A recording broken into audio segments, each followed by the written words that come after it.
তুমি জীবন যুদ্ধে আজ নেমে পড়েছো। তুমি হয়তো একা, তোমার সাথে কেউ নেই। যত বড় বড় মানুষরা সাফল্য পায় না, তারা কিন্তু একাই লড়াই করে, একাই কিন্তু পৃথিবীর জীবন যুদ্ধে একাই কিন্তু লড়ে পড়ে, একাই কিন্তু এই জীবনের যত বড় যে সমুদ্রটা আছে না, এতে কিন্তু একাই কিন্তু ঝাঁপিয়ে পড়ে। কিসের জন্য ঝাঁপায়? যাতে সে লড়াই করে নিজের কাজটাকে উদ্দেশ্য নিয়ে পূরণ করতে পারে। সাফল্য কিন্তু কখনো এক রাতে আসে না। সাফল্য পাওয়ার জন্য প্রত্যেকটা মানুষকে কিন্তু সংগ্রামের মধ্যে থেকে যেতে হয়। যত বড় বড় মানুষরা পৃথিবীতে বড় হয়েছে, যত বড় নাম কামিয়েছে, তত বড় সে কিন্তু কষ্টও করেছে।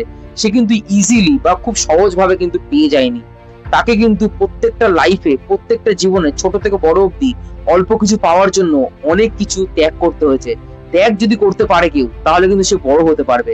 যে ত্যাগ করতে জানে সে কিন্তু বড় হবে। যে ত্যাগ করতে জানে না, সে কিন্তু সবসময় ছোট হয়ে থাকবে। ত্যাগ করতে যারা পারে না, ছোট হয়ে থাকার কারণ হচ্ছে সে ছোট জিনিসের থেকে কখনো বেরোতে পারে না। সে সবসময় ছোটর মধ্যেই থাকতে চায়। সে ভাবে আমার কাছে আজকে এই কাজটা আছে, এই চাকরিটা করি, এটার মধ্যে সীমাবদ্ধ থাকবো, এর বাইরে বেরোবো না। এর বাইরে বেরোনো মানে হচ্ছে রিস্ক নেওয়া। রিস্ক যদি না নিতে জানো, রিস্ক যদি না নিজের মধ্যে দিয়ে, কাজের মধ্যে দিয়ে আনতে পারো, তুমি কিন্তু কখনো বড় সাফল্য পাবে না। বড় সাফল্য পাওয়ার জন্য বড় রিস্কও নিতে হয়। বড় রিস্ক যখন নেবে না, তোমার কিন্তু চোখের যত পর্দা আছে, শুধু তো ভগবানের চোখের পর্দা দেখার জন্য দেয়নি, জ্ঞান চক্ষুর জন্য দিয়েছে। কে আপন, কে পর, কে নিজের, কে অন্যের, সেটা কিন্তু তখনই বুঝতে পারবে যখন তুমি কিন্তু সাফল্য পাবে না।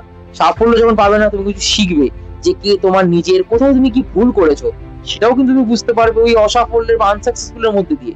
সাকসেসফুল যখনই হবে না, লোকে তোমাকে কিন্তু মাথায় করে রাখবে। তুমি যে পুরো যে সত্যিকারের যে পৃথিবীটা আছে না, চিনতে পারবে না। কখন চিনতে পারবে? যখন তুমি আনসাকসেসফুল হবে, যখন তোমার কিছু থাকবে না, না তোমার ব্যাকগ্রাউন্ডে কোনো শক্তি থাকবে, না পাওয়ার থাকবে, তখন তুমি কিন্তু পৃথিবীকে যা চিনতে পারবে না, সাফল্য দিয়ে চিনতে পারবে না। সাফল্যের সময় তোমাকে সবাই মাথার উপর নিয়ে নাচবে, ধেই ধেই করে নাচবে। কেন? যে না, তুমি তো সাফল্য, তোমার কাছে পাওয়ার আছে, তোমার কাছে টাকা আছে, তাই জন্য তোমাকে সবাই মাথায় উপরে করে নাচানাচি করবে। আর যখন সাকসেস থাকবে না, যখন পাওয়ার থাকবে না, তখন তোমাকে কিন্তু মাটির তলায় লোকে ফেলে লাথি মারতে মারতে নিয়ে যাবে। কেন? কারণ তোমার তো কোনো পাওয়ার নেই। পাওয়ার যাদের কাছে আছে, যারা সাকসেসফুল, তাদেরকে কিন্তু পৃথিবীতে আলাদা সম্মান দেওয়া হয়, আলাদা চেয়ার দেওয়া হয়, আলাদা তাকে আলাদাভাবে ট্রিট করা হয়। সাকসেস যখন তুমি পাবে, সাকসেস পাওয়ার আগে কত মানুষ আছে না, তোমাকে ভগবান চিনিয়ে দেবে যে দেখে নাও তোমার কিন্তু কে নিজের, কে পরের, কে আসল, কে নকল। ভগবান নকল চেনার জন্য আমাদেরকে আনসাকসেসফুল করায়। তোমার নিজের হবে না, সে তোমার সাকসেসফুলও থাকবে, সে তোমার আনসাকসেসফুলের সময় থাকবে, তোমার ফেলিয়ারও থাকবে, তোমার সাকসেসও থাকবে। সে তোমার কখনো ছেড়ে যাবে না। কিসের জন্য? কারণ সে তোমার সাথে কিন্তু সাকসেসফুলের জন্য নেই। সে তোমার কাছে আছে একটা জন্য, যে তুমি যেহেতু ভালো, সে তোমাকে ভালোবাসে, সে তোমাকে মন দিয়ে ভালোবাসে যদি, তাহলে কিন্তু সে তোমাকে কখনো ছেড়ে যাবে না।